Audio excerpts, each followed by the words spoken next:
Hello दोस्तों, तो आज हम लोग घटना चक्र का बीपीएससी में जितने भी प्रीवियस ईयर क्वेश्चन पूछे गए हैं वो सॉल्व करेंगे। तो उसमें आज हम लोग आधुनिक भारत का इतिहास देखेंगे।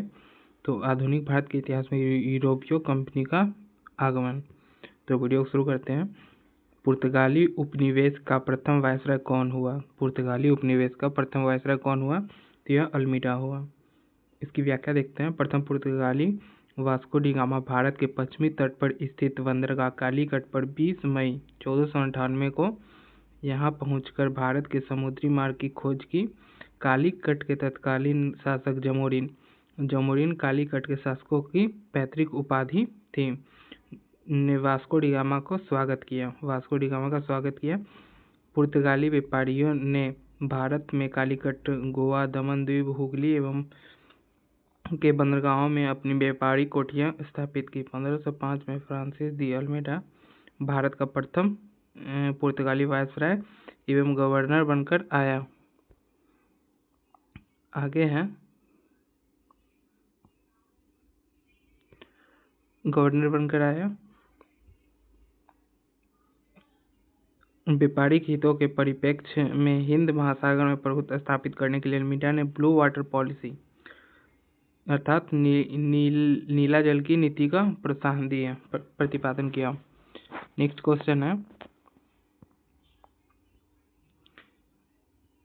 बंगाल की खाड़ी में समुद्री डकैती हेतु हुगली का उपयोग कौन करता था? तो यह करते थे पुर्तगाली करते थे। इसकी व्याख्या देखते हैं।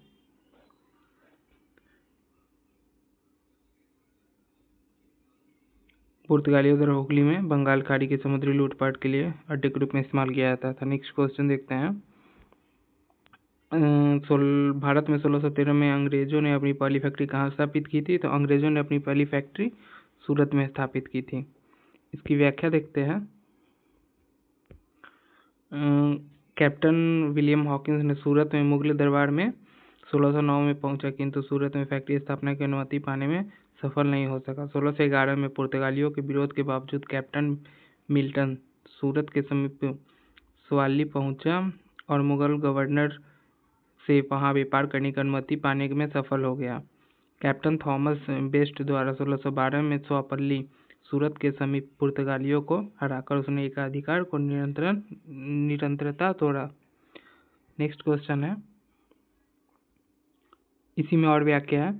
तो इसके बाद जहांगीर ने अनुभवों को अंग्रेजी सूरत में 1613 ईस्वी में स्थायी रूप से फैक्ट्री स्थापित की और अध्यापक अंग्रेजों ने पहली फैक्ट्री स्थायी रूप से मसूलीपट्टनम में स्थापित किया। यहाँ से अंग्रेजों ने अपने व्यापार में देश के दूसरे भागों में फैलाया तथा शीघ्र ही अहमदाबाद, बुरहानपुर, अजमेर और आगरा में सहयोगी फैक्ट्री स्थापित की। नेक्स्ट क्वेश्चन है, निम्नलिखित में से किस अंग्रेज अधिकारी ने पुर्तगालियों को स्वाली के स्थान पर हराया? स्वाली के स्थान पर किसने हराया था? थॉमस बेस्ट ने हराया था। नेक्स्ट क्वेश्चन है,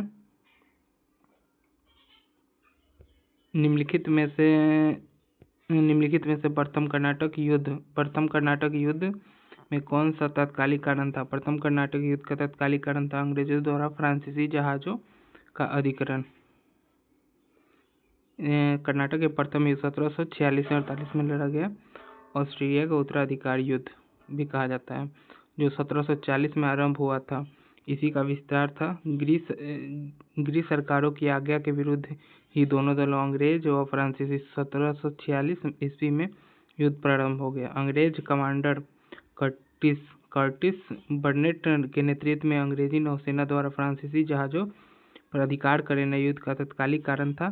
प्रथम कर्नाटक युद्ध के समय ही कर्नाटक के नवाब अनवरुद्दीन ने महफूज खां के नेतृत्व में एक सेना को फ्रांसीसियों पर आक्रमण करने के लिए भेजा। कैप्टन पैराडाइज ने नेतृत्व में फ्रांसीसी सेना के एक अड्यार नदी पर स्थित सेंट टोमे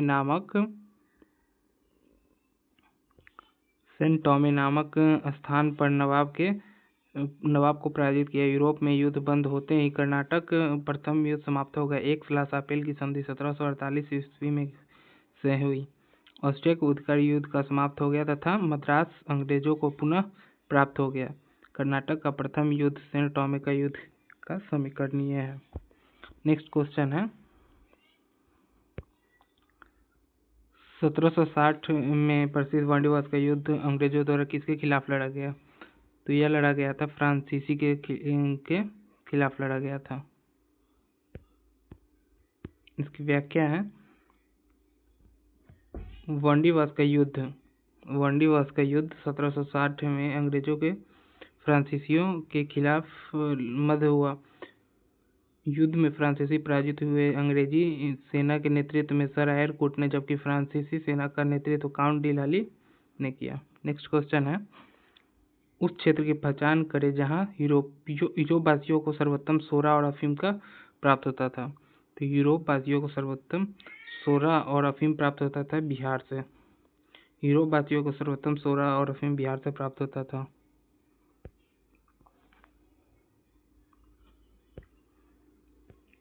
अंग्रेजी शासनकाल में भारत का कौन सा क्षेत्र अफीम उत्पादन हेतु प्रसिद्ध था? तो अफीम उत्पादन हेतु प्रसिद्ध क्षेत्र बिहार था। भारत, चीन और इंग्लैंड के बीच त्रिकोणीय व्यापार का मुख्य आर्थिक बाजार क्या था? तो यह था अफीम का त्रिकोणीय बाजार मुख्य रूप से।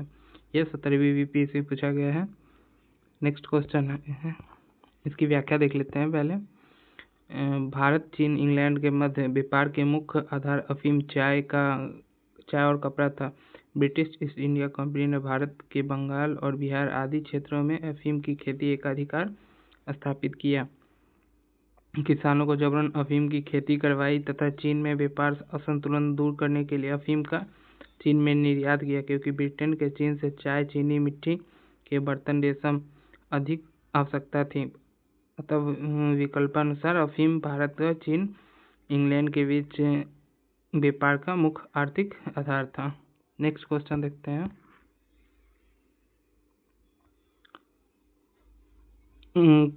सूची 1 को सूची 2 से सम्मिलित करें, तो इसको हम व्याख्या में देख लेंगे। तो यह है क्रिस्टोफर कोलंबस जो है इटली का यात्री था।